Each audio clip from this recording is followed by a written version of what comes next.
जळगाव शहरातील एका व्यापाऱ्याच्या नातेवाईक व मित्रांना अपहरण करून छत्तीसगड राज्यात अज्ञात व्यक्तींनी घेऊन गेले. नेऊन खंडणी मागितल्या प्रकरणी MIDC पोलीस स्टेशनला 2 जून रोजी गुन्हा दाखल करण्यात आला होता.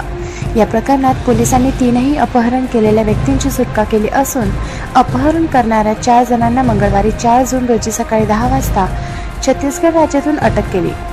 सागर कलम लुल्ला, राहणार नवजीवन सोसायटी भुसावळ यांचे जळगाव शहरात शेअर मार्केटची सिंधी कॉलनी परिसरात दुकान आहे. त्यांच्या नातेवाईक व मित्रांना अज्ञात व्यक्तींनी जळगाव तालुक्यातील कुसुंबा येथील साई सिटी येथून अपहरण करून अज्ञात व्यक्ती यांनी पळवून नेले होते. दरम्यान सदरहू अज्ञात व्यक्तींनी वेळोवेळी फिर्यादी व्यापारी सागर लुल्ला त्यांना तसेच त्यांच्या नातेवाईकांना फोन करून सुरुवातीला 25 लाख नंतर 8 लाख रुपयांची खंडणी मागितली होती. या प्रकरणी MIDC पोलीस ठाण्यात गुन्हा दाखल करण्यात आला आहे.